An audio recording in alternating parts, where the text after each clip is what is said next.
we appeal to our members to still give the then government chance, because they were about to leave, and then it will not be nice to proceed on an indefinite strike.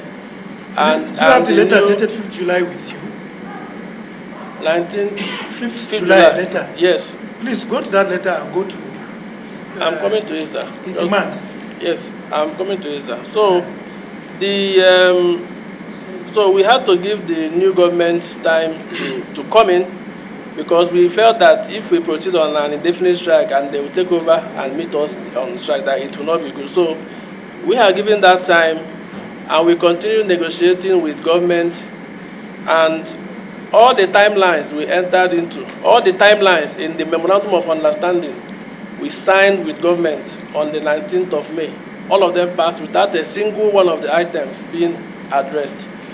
And because of that, on the 5th of July, we met again and issued another ultimatum still for government to still have time to address or to implement the agreement he reached with us on the 19th of May.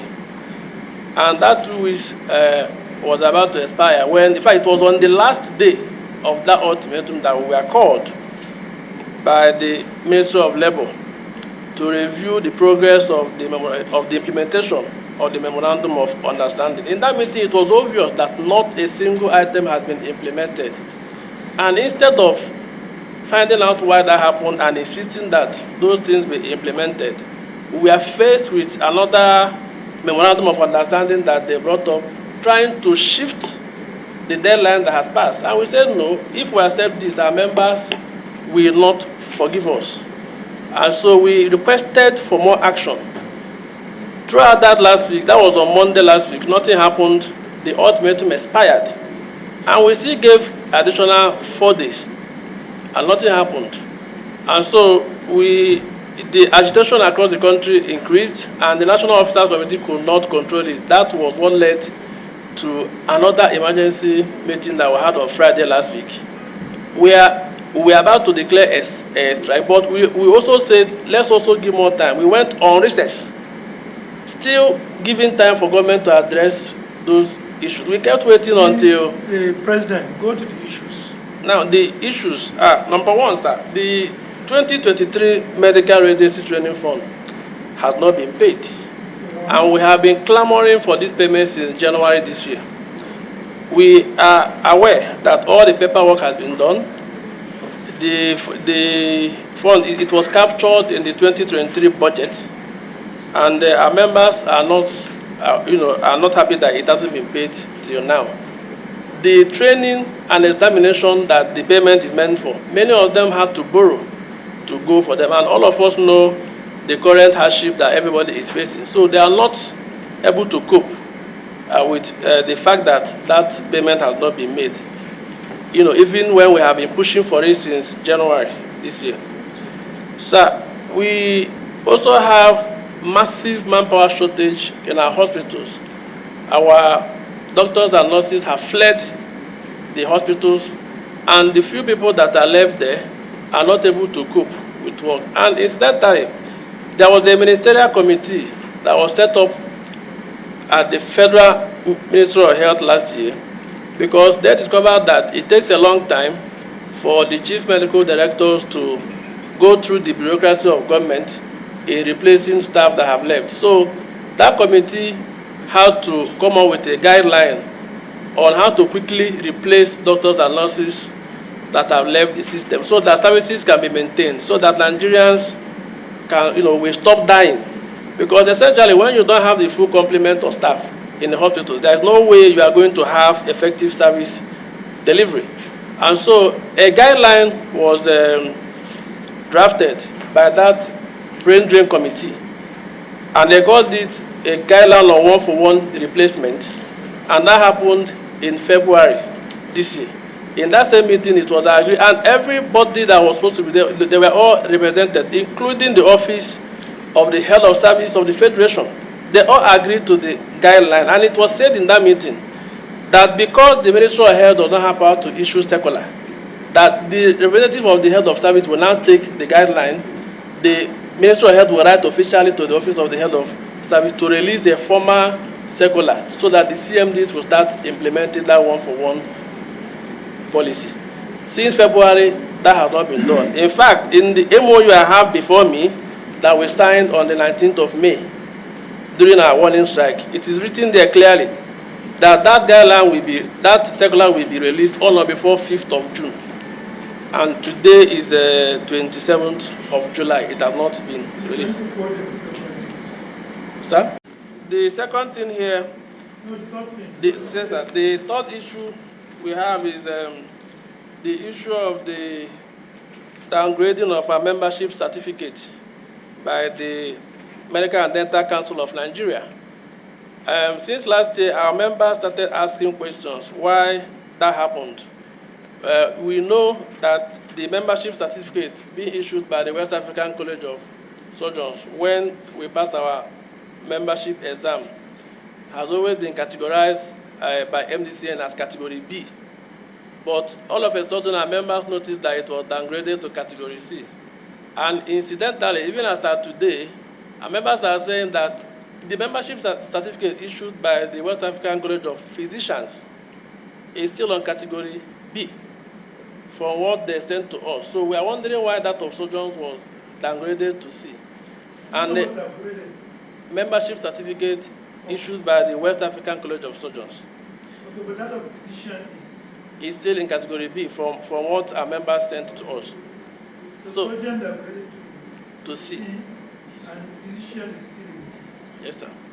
So what's essential is that what our members are asking, because we had to interface with our trainers. There was a meeting that we had at the conference room of the Honorable Minister of State for Health on the 15th of February this year, where amongst other issues we discussed, the West African College of Surgeons, Physicians, and the National Postgraduate Medical College of Nigeria, they were all represented in that meeting. And we used that opportunity to ask them whether the level of training we are receiving has reduced to warrant or to support this downgrading of the certificate being issued by them. And they said no, that it has not been reduced, and they are also wondering why that happened.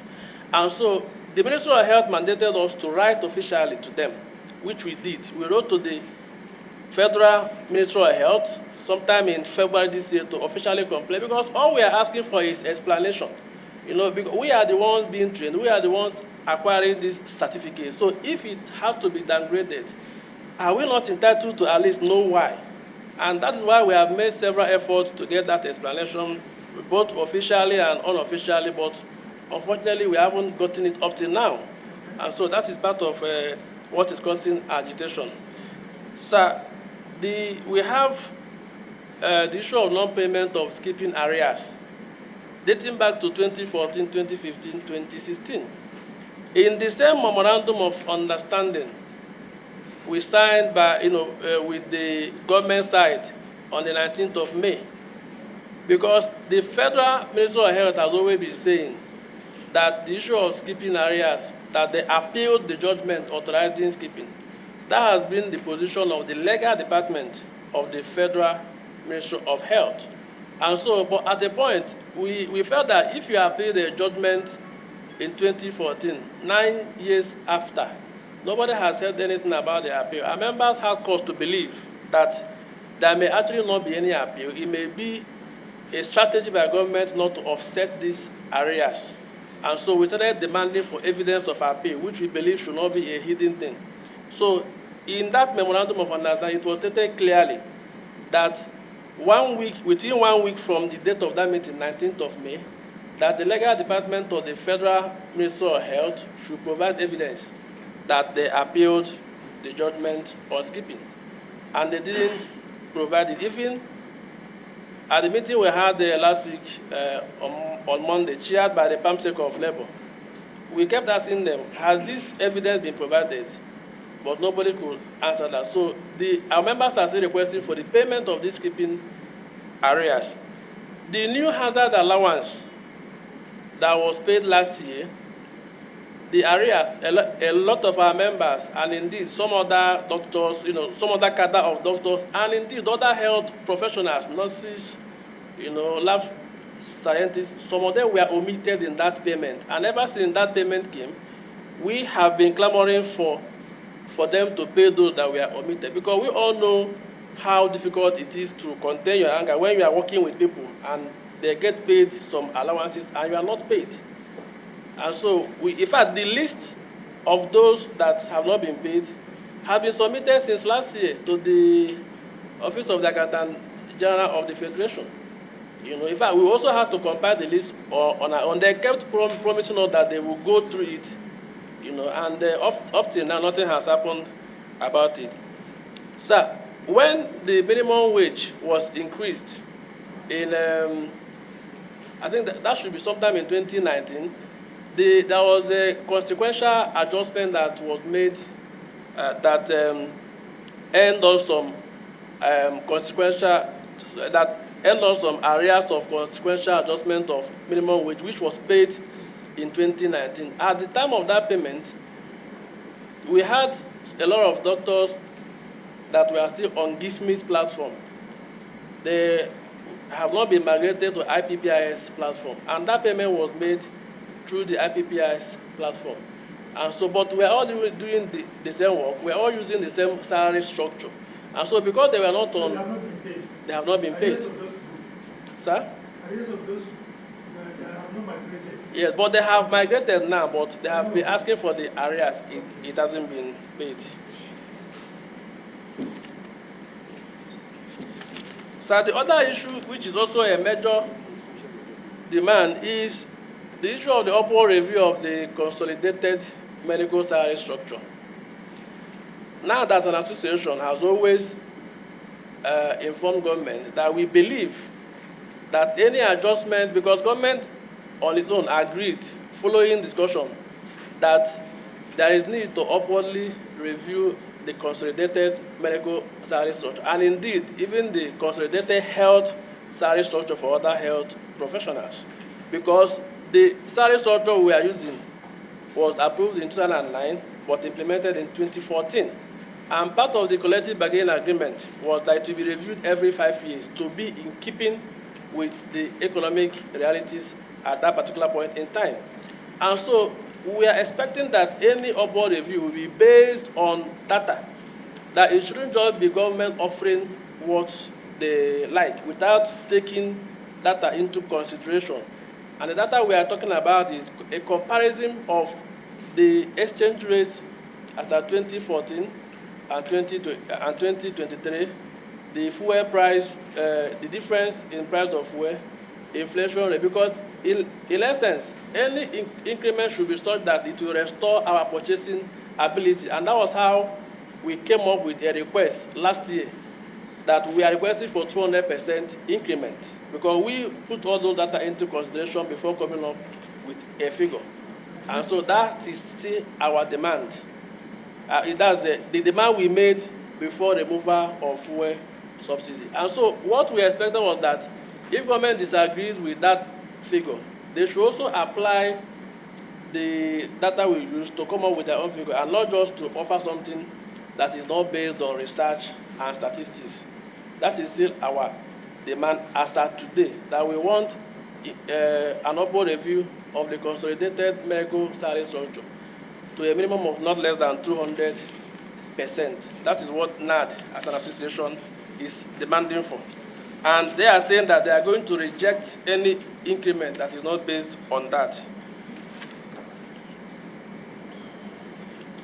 So the other major issue is, because this problem is not just with the federal government, our members believe that many of the state governments have completely abandoned the healthcare system in their state. And so we have states owing their doctors salary. We have others, not, in fact, most of them are not paying the medical residency training fund. They are not using the appropriate salary structure. They are not even implemented the hazard allowance. We know that we run a federal system of government, that the federal government may not be able to force the state to do this, but we believe that there are avenues that the federal government can exploit in playing the federal role to constantly mount pressure on these states to do what they're supposed to do so that their doctors will not be migrating. And that is part of the demand we have made, that the government, the federal government should do a lot more in prevailing on the states to be, to pay with the same salary structure that is obtainable at the federal level, to implement the medical residency training fund, the new hazard allowance, and to use the appropriate government salary structure. Sir, I just have to add that as of today, because of the fact that doctors are not being replaced, the chief medical directors, just to maintain services, many of them decided to employ by locum, and we are against locum employment because we know that the payment is irregular. Sometimes they may not be able to get enough funds on the non-regular platform to pay them, and that is why, as of today, Obafemi Awolowo University Teaching Hospital, they are on strike. University College, or in fact, they started the strike before our nationwide strike. UCH Ibadan also started. And what is the issue? We have doctors there being owed salary 6 months, 4 months, because they are on non-regular platform. We want all those salary being owed to be cleared and let them be migrated to the IPPI's platform. Thank you, sir. Well, thank you. I think what we are going to do so that we cannot we are going to start